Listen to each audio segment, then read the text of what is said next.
Hey guys, welcome back to my channel. So today I'm talking about, and this is kind of a spontaneous video, I was just kind of thinking about this while I'm working, and I just want to talk about how to make time for your hobbies, or how to make time to develop hobbies. So for me, I went for a while without really having hobbies. Just life can get stressful very easily, and um, I'm someone I'm not always great at managing my time, and so like having hobbies can be really, really hard. So for me, I'm big into like computer stuff. Give me an empty Notion page and I'm pretty happy to make something or take my time, but I also went to school for 3D animation for a while. And I did that while working full time, right after I moved into my new tiny home. And it was a lot. It was too much at one time. And I'm glad I did it. I think God taught me some things during that time. But I also needed to find hobbies. And it was something that I was able to learn some hobbies that I had, crochet being one. Um, and I found out later too that like crochet can actually be really good for like anxiety and things like that, because I don't know the science exactly behind it, but I think it's because you're focusing on something. And so it's important to have hobbies. It's important to find things you can do for fun, even if they're not I don't want to say not productive, because hobbies are productive, but even if they're not like something that would necessarily advance you in life, if that makes sense. So like not necessarily something that would make you money, not necessarily something that you're good at. I saw a video a while back, a couple months ago now probably, where someone was saying that they dance because, not because they're good at it, they said they actually aren't good at it, but it's because it's something that they love, and so it's okay to do something that you're not necessarily good at. And so I just want to kind of talk about, like, for me right now, it's feeling like, like, maybe I'm wasting time crocheting because I should be doing all these other things. But it's okay to take time for yourself to have a hobby, and that it's healthy to do. And yeah, so just talking about how to make time for your hobbies, how to find um how to find finances for your hobbies. Sometimes that can be hard too.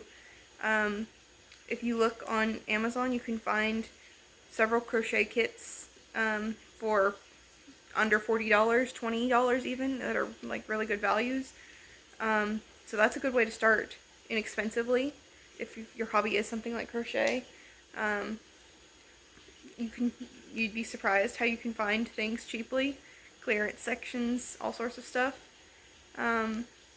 But when it comes to finding time, a lot of it can be multitasking and making sure to be on a routine and knowing a schedule. So for me, like there can be days when I don't crochet. It's just, there are some times, especially when you're busy and you're tired, you have to force yourself to do your hobbies. It's something that makes you happier in the long run, I think. So you might have to, even if you're tired at the end of your busy day, you might need to force yourself, hey, I need to draw for 30 minutes, 20 minutes while I'm watching a show and multitasking and like unwinding from the day. You might need to multitask for that. You might need to make better use of your time off. For me, like I have a big thing with, I can tend to like veg on the couch for my time off. And it's not something that makes me happy. It's something I might enjoy in the moment, but I'm not happy when I do that, Like in the long run, I don't feel good about how I spent my day.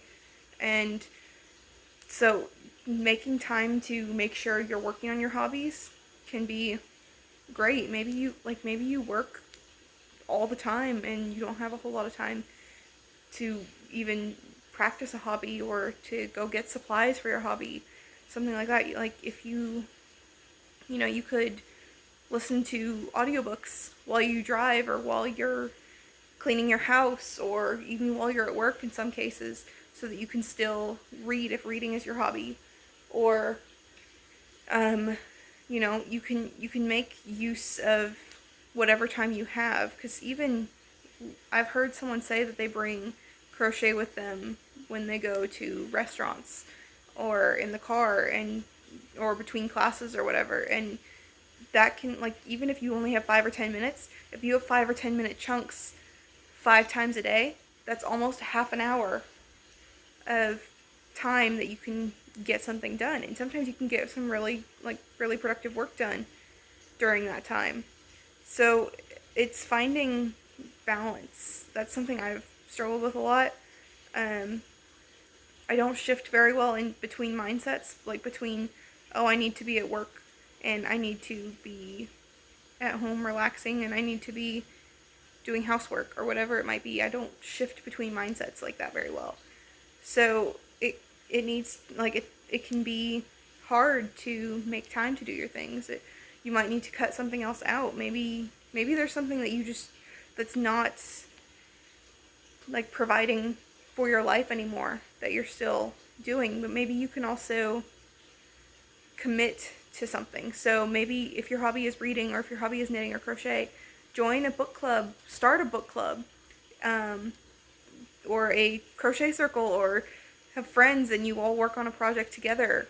Start, maybe like commit to a craft fair or something like that, something that gives you deadlines that you have to spend time on that. When you have a commitment, it kind of makes it easier to force yourself to do things because you have to get it done by this date, you know, if that makes sense. Things like that can be really helpful, but also, like, if you can learn to, I've heard of it referred to as like habit stacking before, where you can, you know, if there's something you need to do, you pair it with something you want to do. And so if it's, you know, I need to exercise, you pair it with watching your favorite TV show so that you can get two things done at once and it motivates you to get things done. So you can always, like, it can be helpful to try and find things that you can do it. Maybe you have time where you're sitting on the bus and you can crochet or knit or whatever. People don't really, I mean, people notice, but, like, a lot of people think that it's cool that that's what you're doing with your time, you know? You're making something and you're doing something productive, and it can inspire people to want to be like that too and to be productive. So, like, do it without, if you can do it without, like, worrying about it. I know for me, like, I end up kind of thinking about what people are thinking, but like, it is really nice to have to do. So for me, like, I like to take it sometimes with me when I'm going to be waiting. I took some crochet with me, crochet and knitting actually, on vacation with me. And I was able to do that, like, while we were waiting for something to start or find just a quiet spot to sit. And that was really nice, is like that occupied me. And when I would leave it in the room, it would, like, it was just kind of disappointing having to wait because I couldn't be doing something with my hands and be busy. And so, like, having a hobby is just, it's super important and it's good for you. Like, you can't, I feel like something I've seen is that if you do anything in excess, it doesn't go well. If you exercise in excess, if you work in excess, if you really, anything that's, like, considered a hobby, look at, you know, figure skaters or dancers or any of these things. When they do too much, it ends up getting, end up getting hurt and either having a hard time continuing or not being able to. And so, like, having other ways to express yourself can be really, really important, and other ways to get, like, your energy out and your, clear out your mental like, your mental mess is, like, a great way to keep you, I guess, sane and put together longer, it seems. And so it's important to find time for your hobbies, and it can be really hard to do. It can be hard to sit and focus on something for a while, especially when you are, like, if you're overcommitted and everything, like, it can be a lot to try and figure out how on earth you're going to balance everything and be content, be happy. I've found, and I'm pretty introverted, so maybe this is, just me, just introverts or something. I don't know. But like when you're overcommitted, you're not as happy. You don't have time to do things. You don't have, like, you can't, it can be really hard because, like, you can sit down and think, all I want to do is sit and crochet. All I want to do is sit and be able to breathe for a few minutes without having to go. And you can't. It can be really draining. For me, I was in school and working full time right after I moved in, like I said, and when I would want to just take a nap because I was exhausted, I was working full time, and um, like I wouldn't be able to do that because I was committed to, I have to go to class, I have to do homework, I have to do everything to prepare for class, I need to do my job, and I have a couple hours between my job and my class. So it can be, when you're overcommitted, it can be draining. And so finding things that you can eliminate, even if it's just for like a season to get yourself back together, can be really helpful. Or finding ways to do things more on your own time, if that makes sense. So if you're taking classes, maybe you can take a break from class and learn from other resources that are, if you're like an in-person class or a scheduled class, you can go to different websites and learn online instead and take some time for you. If, like, you can always, I don't know, it's trying to find balance where you can take away commitments where you can, and then it's the part of being an adult where you can't always give up commitments. Maybe you have to be at all these things. Maybe you have to work full time and you have to get to your kids' little league team, or you have to pick up your kids at daycare and then feed them dinner, and then all of these things right back to back, and it's, you can't you can't give up commitments. It's kind of hard to figure out how to work that when it's like there's all these things that you absolutely have to get done. Nothing can fall behind, and it's stressful and it's hard, but it's so much more worth it when you're able to like achieve all of these things, I guess. Like when you're able to balance it in a way that makes you feel good. And yeah, I was thinking about this while I was working on this. Like, I'm sitting here feeling like I should be doing these other things, but this is productive, this is good for me, this is something that, I mean, I am hoping to make it into something profitable for me, but like I'm also doing it, it's something I enjoy, and it's something I like being productive, as I feel like I get to take something and make it out of nothing. And having some sort of productive hobby is very, very useful, and you can find, like, you can find pretty much lessons on anything on YouTube, how to draw, how to paint online on the computer, like digital painting, how to crochet, how to knit, how to roller skate, how to any of that stuff. You can find pretty much beginner lessons, at least, on the internet. And so it can be really beneficial to start hobbies and to start finding ways to do something, even if you're not good at it at first, or even if you're not good at it at all, to find something that you really enjoy and that, like, you can bring you joy. And I mean, if it is something that you love, maybe you can get good enough at it that you can start a business, you can start a online shop and do it in your free time, and maybe take your full-time position down to part-time hours, because you can support yourself on your hobby business. It's great to have like side hustles, and I think that's a good way to kind of rationalize your hobbies too, is when you are able to do them in a way that, like, you're much more likely to think, okay, you know what, I need to do this, this is making me money, I enjoy this, than you are of, oh, I just feel like crocheting, if that makes sense. Is like, it's easier to rationalize things like that when there's a purpose bigger than just your happiness behind it. Um, you know, it's, yeah, like, find a way to serve others in what you do also. Um, we should, like, you can donate your time, you can donate projects you make, even if they're not perfect, like blankets, take them to a nursing home or to a hospital or um, pregnancy center. Like, people need those things and they don't necessarily care that they're not perfect because one of the things is you're the one seeing the imperfections if you made it.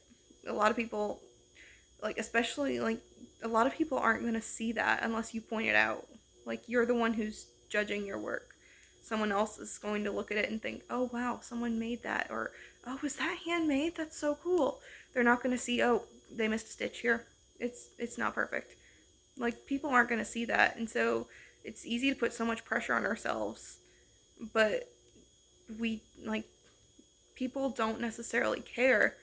Um, so, like, for me, one thing working on that sweater I made is I wanted it to look good, obviously, but I didn't want it to have to be, oh, it needs to be perfect or I'm going to be upset about it. This was the first sweater I made, and I knit pieces for it, and I'm brand new to knitting. So, like, and I'm really happy with how it came out. And so, like, we are so much quicker to judge ourselves on our projects than other people are. We're so much quicker to see our faults when it comes to things like that. And so we kind of just have to learn how to not judge ourselves. Um, I think we judge ourselves harsher than even God does sometimes. Is God sees us as the people He's made and He's created, and we see broken, imperfect people. And yes, we are imperfect people. We are broken people.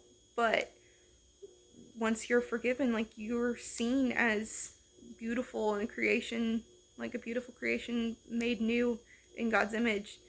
And we're so much quicker to judge ourselves and say, oh, well, I just can't do that. I can't be that. But you can. And especially, like, it's, yeah, I just, this is kind of a rambly vlog, I guess, but I just felt like coming on and talking about how I was feeling while I was working on this, and I know I'm not alone in this, and I know, especially at this age, I'm in my 20s, and 20s and older is like when life gets hard. It kind of is adulthood setting in, and you find yourself having to do things you don't want to do, and having to being in tough situations where, you know, maybe you're working in a part-time job that you're a full-time job even that you never saw yourself in when you were 15, 13. But, like, it's what you need to do to pay your bills, and it can leave you exhausted and things like that. And so just finding, it's important to develop hobbies now because, I mean, the next, several years of your life are going to probably be harder to find time to do it. It's especially, like, I feel like a lot of people don't carry on our hobbies from high school. Is if we have hobbies in high school, it feels like there's some sort of, like, bump in the road from, 18 to 20, where it's like you don't keep your current hobbies. And I don't really know why that is. I don't know if there's, like, pressure put on us when we graduate or something, that we feel like, oh, we can't spend time doing hobbies, we're adults now. I don't know. But, like, we can. It's important to maintain those things. And, like, when we find our hobbies, we find a little bit of who we are. And it's important to keep that where we can. And, I mean, things like this are, like, useful skills, things that are going out of, going out of style, I guess, but, like, there's things that are going to be so valuable to know at some point in your life. Maybe maybe you're going to want to crochet an Afghan for your future children, or, be able to crochet blankets for soldiers, or I'm trying to think of like any practical example. Or maybe at some point you'll like want to, maybe you'll live super remotely and you'll want to like sew your own clothes or anything like that. Like there's so many important uses that these things are going to be useful for. Maybe you're going to maybe you want to learn how to decorate cakes, and you can, decorate it and donate it and just get practice. And maybe at some point, you'll be able to start a side business doing it. If not, maybe like your kids will just think you're super cool because you can decorate cakes so cool. I know my mom decorates cakes really well. And when I was a little kid, I thought that was super cool. She was able to decorate like pretty much whatever. And it's so cool to be able to have hobbies like that. And like if nothing else, is like this will bring someone else joy. So yeah, this was, like I said, kind of a rambly vlog, kind of a rant, I guess.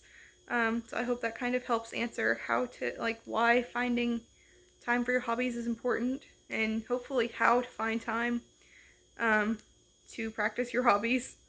It can be a good little bit of having to force yourself sometimes to practice your hobbies, because there's going to be days when you are tired, but you're going to be glad. And if you practice, 1 hour a day, even if you're tired, in 100 days, that's 100 hours of practice. That's a lot. That is a lot of time. I think it's 10,000 hours to be an expert at something. And like that adds up very fast, honestly. Like you can do that I don't want to say very quickly, but I also do want to say very quickly. Like that would add up faster than you know. And it can be great to like look back and think, here's where I started and here's where I am now. But yeah, so I hope this kind of made you feel like seen and heard. Because I don't know, it's hard to feel good about spending time on things that you want to do when you could be spending time doing things you need to do. So it's the I guess principle of finding rest, finding Sabbath, and finding balance. And so hopefully this made sense to someone out there. So thank you guys for watching, and just if you didn't know, Jesus loves you so much, and you're so special and amazing in his eyes, and I think you're pretty cool too. So bye.